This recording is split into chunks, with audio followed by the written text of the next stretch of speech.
Halo teman-teman semua, berjumpa lagi dengan kami pada mata kuliah Mushaf Al-Quran Nusantara yang dimana diampu oleh Bapak dosen Dr. Miun Yusufa MA. Baik, di sini kami dari kelompok 10 akan mempresentasikan materi tentang terjemah Al-Quran di Indonesia. Untuk selanjutnya, sebelum memasuki pembahasan lebih inti, ada kalanya kita simak terlebih dahulu penjelasan dari Isnaini mengenai definisi daripada terjemah sendiri. Oke, di sini saya akan membahas sedikit tentang definisi terjemah Al-Quran. Sebelum itu, alangkah baiknya kita mengetahui terlebih dahulu apa sih terjemah itu. Nah, terjemah di sini menurut Kamus Besar Bahasa Indonesia adalah menyalin atau memindahkan satu bahasa ke bahasa yang lain. Nah, sedangkan menurut Anwar Nurul Yamin, yang dimaksud dengan penerjemahan di sini adalah pengalih bahasaan Al-Quran dari bahasa Arab ke bahasa si penerjemah, misalnya bahasa Inggris atau bahasa Indonesia, seperti itu. Sedangkan Al-Quran itu merupakan kalam Allah yang diturunkan kepada Rasulullah SAW melalui perantara Jibril, yang mana di dalam Al-Quran itu terdapat pedoman hidup bagi umat manusia agar mendapat keselamatan di dunia dan di akhirat. Nah, jadi terjemah Al-Quran itu merupakan memindahkan Al-Quran dari bahasa aslinya, yakni bahasa Arab, ke bahasa yang lain, dan kemudian dicetak agar dapat dimengerti oleh orang-orang yang tidak memahami bahasa Arab, seperti itu. Dan juga dengan adanya terjemahan ini, maka orang-orang akan mengerti apa sih maksud dan makna yang ada di dalam Al-Quran tersebut. Oke, mungkin itu saja yang bisa saya bahas di sini. Kurang lebihnya mohon maaf. Terima kasih. Ya, baik. Demikianlah pembahasan sedikit mengenai definisi daripada terjemah yang telah disampaikan oleh Isnaini.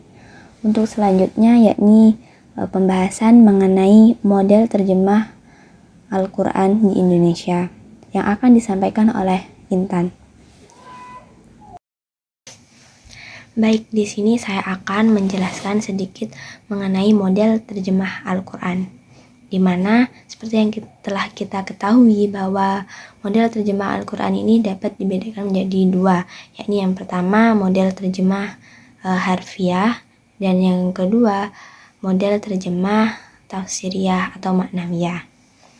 Adapun daripada model terjemah harfiah ini bisa juga disebut sebagai terjemah lazifah atau musawiyah, yang artinya pengalihan bahasa sesuai dengan urutan kata bahasa sumber. Gampangnya itu seperti pengalihan bahasa dari kata per kata. Kemudian untuk terjemah tafsiriyah atau maknawiyah ini adalah pengalihan bahasa tanpa terikat dengan urutan kata atau susunan kalimat bahasa. Untuk terjemahan harfiah ini dilakukan dengan cara memahami terlebih dahulu kata per kata, kemudian dicarilah padanan kata dalam bentuk bahasa sasaran dan disusun sesuai dengan urutan kata bahasa sumber yang meskipun maksud dari kalimat tersebut menjadi tidak jelas. Sedangkan untuk terjemah tafsiriyah terjemah ini mengutamakan ketepatan makna dan maksud secara sempurna atau menyeluruh, dengan konsekuensi terjadi perubahan urutan kata atau susunan kalimat. Oleh sebab itu, bentuk terjemahan ini bisa disebut juga dengan terjemah maknawiyah karena mengutamakan kejelasan daripada makna tersebut. Nah, demikianlah penjelasan sedikit mengenai model terjemah Al-Quran. Untuk selanjutnya, yakni di sini kelompok 10 mengambil salah satu terjemah yang akan dibahas, yakni terjemah dari Kemenak RI atau Republik Indonesia, yang akan disampaikan dan dijelaskan oleh Aurel. Di sini saya akan menjelaskan tentang sejarah terjemah Al-Quran di Indonesia. Nah, terjemah Al-Quran di Indonesia pertama kali disebarluaskan itu pada tahun 1965. Namun setelah tahun tersebut masih banyak penyempurnaan-penyempurnaan. Seperti penyempurnaan yang pertama pada tahun 1989, yakni mencangkup tentang aspek redaksional, yakni tentang tata bahasa. Yang kedua, penyempurnaan kedua pada tahun 1998 sampai dengan tahun 2002. Nah, pada penyempurnaan yang kedua ini mencangkup tentang aspek bahasa, konsistensi pilihan kata, substansi dan aspek transliterasi. Nah, setelah itu masih ada penyempurnaan lagi yang ketiga, yakni pada tahun 2016 sampai dengan 2019. Nah, pada tahun ini penyempurnaan dilakukan mencangkup semuanya, menyeluruh kepada semua aspek. Yang pertama pada aspek redaksional, pada aspek konsistensional dan substansional. Nah, pada penyempurnaan ketiga ini yang digunakan hingga sampai saat ini. Lalu kita beralih kepada metode penerjemahan. Metode penerjemahan Kementerian Agama di sini menggunakan terjemah setia yang digunakan oleh penyusun terjemah yang pertama. Maksudnya apa? Maksudnya mempertahankan atau setia pada isi dan bentuk bahasa sumber. Lafal yang bisa diterjemahkan secara harfiah maka akan diterjemahkan secara harfiah. Namun jika ada lafal yang tidak bisa diterjemahkan menggunakan harfiah maka akan diterjemahkan menggunakan tafsiriyah. Terima kasih, sekian dari saya. Baik, setelah menyimak penjelasan dan pembahasan mengenai sejarah dan metode penerjemahan dari terjemah Kemenak RI, di sini juga ada pembahasan sedikit mengenai prinsip penerjemahan dari terjemah Kemenak RI yang akan dijelaskan kembali oleh Intan. Untuk prinsip penerjemahan dari terjemah Kemenak RI, di sini ada 10 prinsip yang bisa kita ketahui. Untuk yang pertama yakni ejaan dalam penulisan teks terjemahan ini didasarkan pada puebi atau biasa kita ketahui dengan pedoman umum ejaan bahasa Indonesia. Untuk yang kedua yakni struktur daripada kalimat dalam teks terjemahan sedapat mungkin itu disusun dalam struktur kalimat bahasa Indonesia yang baik dan benar atau baku. Kemudian yang ketiga, kata penghubung dan di permulaan terjemahan ini dihapuskan atau dihilangkan kecuali kata penghubung ini masih ada kaitannya dengan ayat yang sebelumnya. Kemudian yang keempat, sedapat mungkin konsisten dalam menerjemahkan huruf, kata, kalimat dengan tetap memperhatikan daripada konteks penyebutannya. Kemudian yang kelima, ada penyebutan nama-nama nabi yang dimana di situ kata nabi itu tidak diselipkan dan kata sesudahnya seperti alaihi salam pun juga tidak diselipkan, kecuali untuk Nabi Muhammad di situ untuk belakangnya atau sallallahu alaihi wasallam itu juga dituliskan.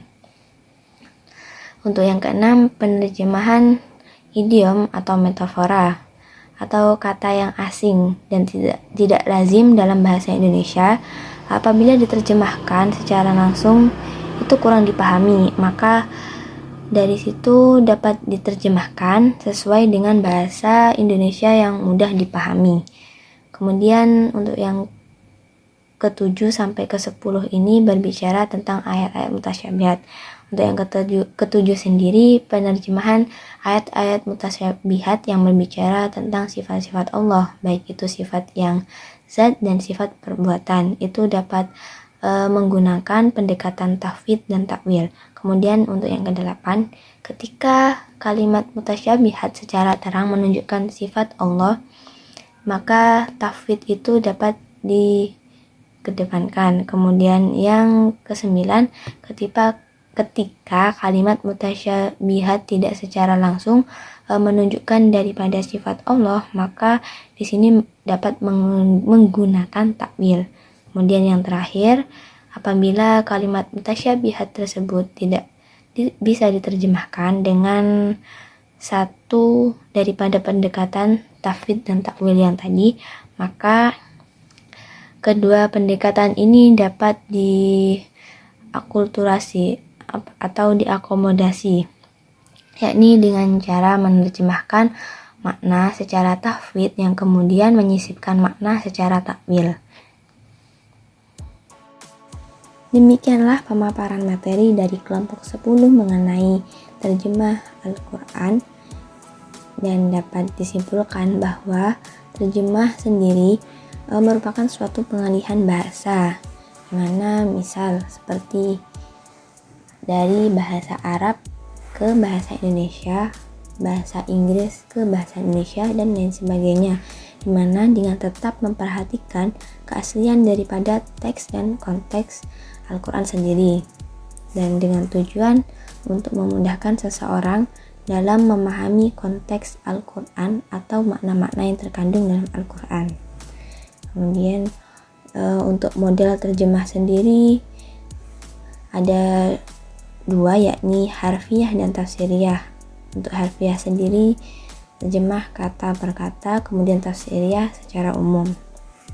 Dan untuk terjemahan dari Kemenak RI, dimana untuk sejarahnya terbitan pertama itu pada tahun 1965, yang kemudian mengalami penyempurnaan di tahun-tahun berikutnya. Untuk penyempurnaan pertama pada tahun 1989, penyempurnaan kedua pada tahun 1998 sampai 2002, dan penyempurnaan yang ketiga pada tahun 2016 sampai 2019.